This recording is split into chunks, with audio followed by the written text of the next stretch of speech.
चलिए दोस्तों, स्टार्ट करते हैं हम आज का लेक्चर। तो आज जो है cell the unit of life का लेक्चर नंबर 4 है और हमारे जो आज के टॉपिक रहने वाले हैं वो है cell wall of eukaryotic cell और एंडो मेम्ब्रेन सिस्टम। इनके बारे में हम पढ़ेंगे और इनकी एनसीईआरटी रीड करेंगे।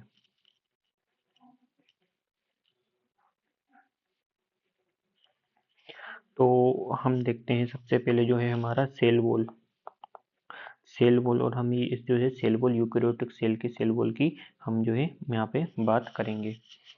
तो जो सेल वॉल जो है वो एक प्रकार का नॉन लिविंग स्ट्रक्चर है। ऐसा स्ट्रक्चर है, नॉन लिविंग स्ट्रक्चर है और ये प्लांट्स में, फंजाई में, प्लांट्स, फंजाई और जो है कुछ प्रोटिस्टा में ये जो है प्रेजेंट होती है। सम प्रोटिस्टा इनमें क्या होती है, ये सेल वॉल जो है प्रेजेंट होती है। प्लांट्स की सेल वॉल में जो मेन कंपोनेंट होता है वो सेल्यूलोज होता है और फंजाई में जो सेल वॉल है वो काइटिन की बनी होती है।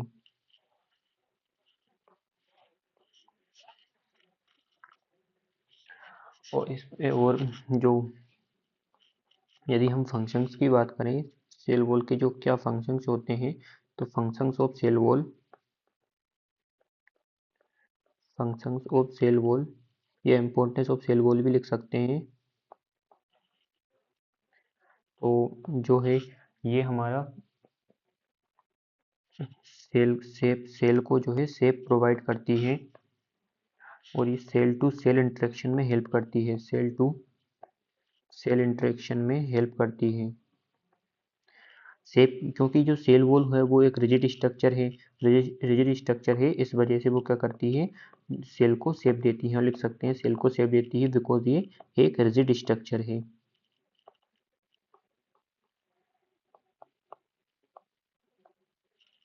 सेल टू सेल इंटरेक्शन का मतलब है जैसे कि एक सेल है और ये इसकी नेबरिंग सेल है, तो दोनों जो सेल है वो सेल वॉल के माध्यम से जुड़ी होती है। आगे हम पढ़ेंगे कि दोनों सेल वॉल के बीच में भी एक जो है दूसरा सबस्टेंस होता है जिस जो दोनों सेल को जोड़ने में हेल्प करता है। तो ये जो सेल है, ये सेल वॉल जो है वो सेल टू सेल इंटरेक्शन में हेल्प करती है।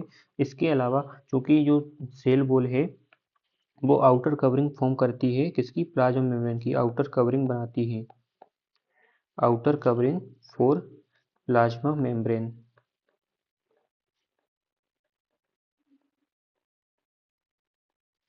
जैसे कि मान लो ये जो है सेल का ये प्लाज्मा मेम्ब्रेन है, सेल मेम्ब्रेन है, तो इसके बाहर ये सेल वॉल है। तो जो सेल वॉल होती है वो जो इस प्रकार outer to plasma membrane present होती है, इसलिए ये आउटर कवरिंग फॉर्म करती है प्लाज्मा मेम्ब्रेन की। और सेल वॉल चूंकि सबसे आउटर में प्रेजेंट है, इसलिए ये अनडिजायरेबल मॉलिक्यूल, कुछ जो मैक्रो मॉलिक्यूल होते हैं उनको सेल के अंदर आने से भी रोकती है। जैसे कि कुछ मैक्रो मॉलिक्यूल है वो सेल के अंदर एंटर नहीं कर पाते बिकॉज यहाँ पे हमारी सेल वॉल होती है, इस वजह से वो जो है अंदर एंटर नहीं कर पाते। तो हम ये लिख सकते हैं ये जो सेल वॉल है वो एक प्रकार से वरियर का काम करती है, किसके लिए, मैक्रो मॉलिक्यूल के लिए, warrior to macro molecule.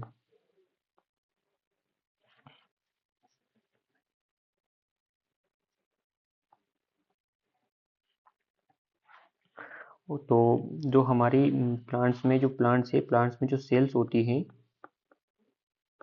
Plant cell, जब कोई नई प्लांट सेल बनती है जो यंग सेल होती है, जो यंग सेल होती है, तो जो यंग सेल में जो सेल वॉल प्रेजेंट है उसे हम प्राइमरी सेल वॉल कहते हैं, उसे हम प्राइमरी सेल वॉल कहते हैं।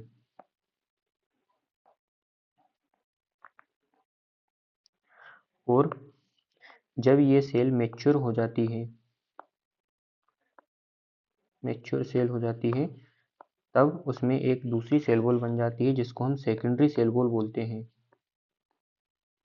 और ये जो सेकेंडरी सेल वॉल है ये प्राइमरी सेल वॉल के अंदर की साइड बनती है, यानी कि जैसे हमने देखा कि जो सबसे अंदर में ये जो है प्लाज्मा मेम्ब्रेन है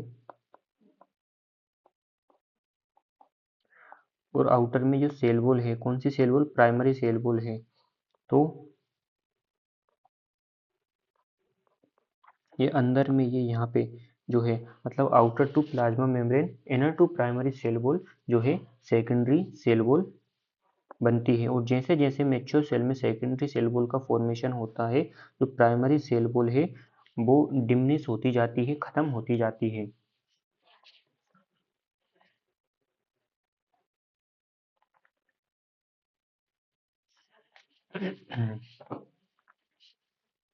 इसके अलावा जो अपनी जो दो सेल होती है, जैसे कि ये एक सेल है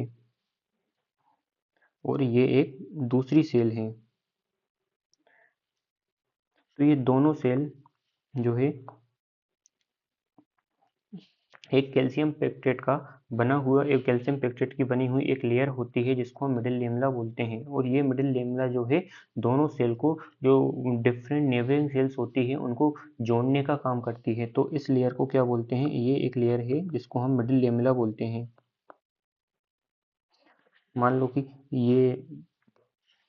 ये जो थी सेल थी, ये सेल की सेल वॉल थी और दोनों सेल वॉल के बीच में, दो सेल्स के बीच में मिडिल लेमला की एक जो है लेयर फॉर्म हो जाती है। और ये जो मिडिल लेमला है, कि जो मिडिल लेमला की लेयर है ये कैल्शियम पेक्टेट की बनी होती है। और ये मिडिल लेमला करता क्या है, दो सेल को आपस में जोड़ने का काम करता है, ग्लूज डिफरेंट सेल्स।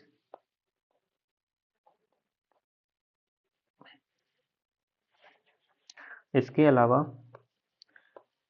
जैसे कि ये एक सेल है, ये दूसरी सेल है और इनके बीच में ये मिडिल लेमला की जो है मिडिल लेमला लेयर है। तो जो दो सेल्स हैं, दो सेल जो है, जो दो प्लांट सेल होती है वो आपस में कनेक्ट होती है और इस कनेक्शन को बोलते हैं हम साइटोप्लाज्मिक कनेक्शन। जैसे कि ये हमारी जो है ये दोनों सेल है, ये जो है पहली सेल है, ये दूसरी सेल है और उनके बीच में क्या है, प्लाज्मोडेस्माटा। ये दोनों के बीच में, सॉरी, दोनों के बीच में क्या है, मिडिल लेमेला की जो लेयर है। तो लेकिन दोनों सेल में जो है एक टाइप का कनेक्शन प्रेजेंट होता है, इस कनेक्शन को जो है हम बोलते हैं प्लाज्मोडेस्माटा कनेक्शन। तो इस कनेक्शन का नाम क्या है, plasmodesmata connection.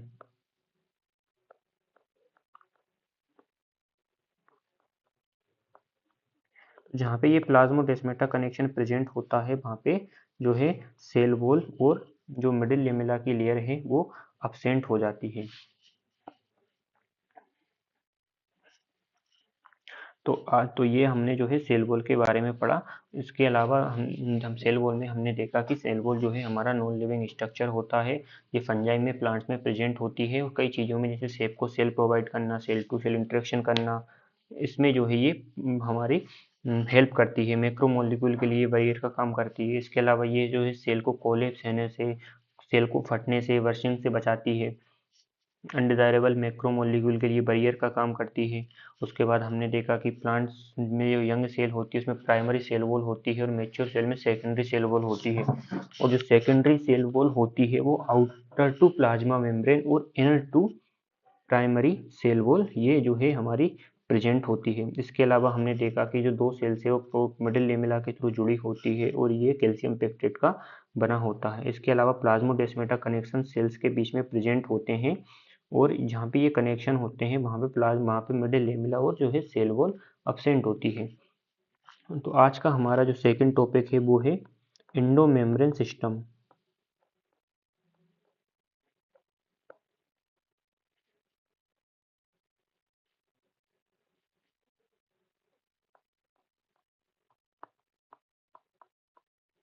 Endo membrane system, तो जो हमारी सेल्स है उसके अंदर बहुत सारे मेम्ब्रेन बाउंड ऑर्गेनल्स प्रेजेंट होते हैं। कुछ ऑर्गेनल जो वैसे तो सब ऑर्गेनल्स का अपना अपना डिस्टिंक्ट जो है फंक्शन होता है, हर एक ऑर्गन अपना अपना काम कर रहा होता है, लेकिन कुछ ऐसे भी ऑर्गेनल्स होते हैं जो एज अ यूनिट काम करते हैं, जैसे कि एक 3-4 ऑर्गेनल्स आपस में एक इकाई की तरह, एक यूनिट की तरह काम कर रहे हैं। उनके जो फंक्शंस है वो एक दूसरे के साथ जुड़े हुए हैं, एक दूसरे के साथ कोऑर्डिनेट है। इसी को हम तो ये जिस सारे ऑर्गेनल जो जिनके फंक्शन एक दूसरे के साथ कोऑर्डिनेट है, जो एज अ यूनिट काम कर रहे हैं, तो इसी को हम बोलते हैं एंडो मेम्ब्रेन सिस्टम। तो एंडो मेम्ब्रेन सिस्टम में क्या होता है, जो अपने मेम्ब्रेन बाउंड ऑर्गेनल होते हैं उनके फंक्शंस कोऑर्डिनेटेड होते हैं, फंक्शन कोऑर्डिनेटेड होते हैं, जैसे कि एंडोप्लाज्मिक रेटिकुलम है, गोल्जी कॉम्प्लेक्स है, लाइसोसोम है, वैक्यूल है। तो ये जो है एक एंडो मेम्ब्रेन सिस्टम को बनाता है। और कुछ जैसे कि और में से ये जो ऑर्गेनल है ये मेम्ब्रेन बाउंड है और इनके फंक्शन कोऑर्डिनेट हो। तो एंडो मेम्ब्रेन सिस्टम बनाने के लिए क्या कंडीशन है कि वो मेम्ब्रेन बाउंड ऑर्गेनल्स होना चाहिए और उनके फंक्शंस कोऑर्डिनेट होने चाहिए। तो कुछ ऐसे भी ऑर्गेनल है जो मेम्ब्रेन बाउंड तो है लेकिन उनके फंक्शन जो है कोऑर्डिनेटेड नहीं है, तो उनको जो है हम एंडो मेम्ब्रेन सिस्टम में काउंट नहीं करेंगे। एग्जाम्पल के लिए जैसे कि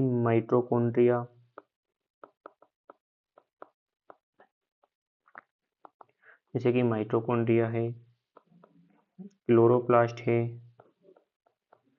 और पेरोक्सीसोम है। तो ये जो है ये मेम्ब्रेन बाउंड ऑर्गेनल तो है लेकिन ये एंडो मेम्ब्रेन सिस्टम फॉर्म नहीं करते, does not form endo membrane system. क्यों फॉर्म नहीं करते? क्योंकि इनके फंक्शन कोऑर्डिनेटेड नहीं है, फंक्शंस आर नॉट कोऑर्डिनेटेड। चलिए, तो हमने एंडो मेम्ब्रेन सिस्टम के बारे में देखा, सेल वॉल के बारे में देखा। चलिए इसकी हम जो है एनसीईआरटी एक बार रीड कर लेते हैं। तो हमने देखा कि जो सेल वॉल है वो एक प्रकार का नॉन लिविंग और रिजिड स्ट्रक्चर है। सेल वॉल क्या है? नॉन लिविंग रिजिड स्ट्रक्चर है जो आउटर कवरिंग बनाती है प्लाज्मा मेम्ब्रेन की, फंजाई और प्लांट्स में। इस फंजाई और प्लांट्स इसलिए दे रखा है क्योंकि ये जो चैप्टर है वो मेनली यूकेरियोटिक सेल पे जो है फोकस करता है। बाकी जो हमने देखा था कि कुछ प्रोटिस्टा में भी सेल वॉल प्रेजेंट होती है। सेल वॉल जो होता है शेप प्रोवाइड करता है, प्रोटेक्ट करता है सेल को मैकेनिकल डैमेज से, इन्फेक्शन से बचाता है और ये जो सेल टू सेल इंटरेक्शन में हेल्प करता है। इसके अलावा बैरियर प्रोवाइड करता है अनडिजायरेबल मैक्रोमोलिक्यूल के लिए।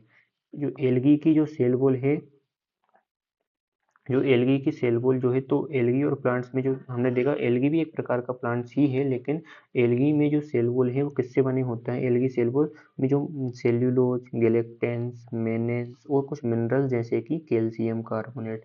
जबकि जो प्लांट्स हैं, अदर प्लांट्स है जैसे कि जिम्नोस्पर्म है, एंजियोस्पर्म है, उनकी जो सेल वॉल है उसमें सेल्यूलोज, हेमी सेल्यूलोज, पेक्टिन्स और प्रोटीन्स होता है।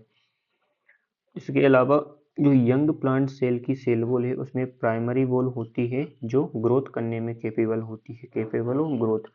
और जैसे जैसे सेल मैच्योर होती है सेकेंडरी वॉल का फॉर्मेशन होता है और जो प्राइमरी वॉल होती है वो ग्रेजुअली डिमिनिशेस होती जाती है। और जो सेकेंडरी वॉल है वो inner side of the cell यानी कि टूवर्ड द मेम्ब्रेन फॉर्म होती है। मिडिल लेमिला जो है मेनली लेयर है कैल्शियम पेक्टिन की बनी हुई और जो होल्ड करने का काम करती है दो नेबरिंग सेल्स को। इसके अलावा cell wall and middle lamella में भी transfers by plasmodesmata which connect the cytoplasm of neighbour cell. Transfers by plasmodesmata का मतलब है जो प्लाज्मोडेस्माटा कनेक्शन बनता है, तो जिस जगह पे प्लाज्मोडेस्माटा कनेक्शन है वहाँ पे सेल वॉल और मिडिल लेमिला ट्रांसफर हो जाता है, मतलब कि वहाँ से हट जाता है। फिर हमने देखा एंडो मेम्ब्रेन सिस्टम के बारे में। तो हमने देखा कि जो मेम्ब्रेनस ऑर्गेनल होते हैं सबके डिस्टिंक्ट फंक्शन होते हैं, लेकिन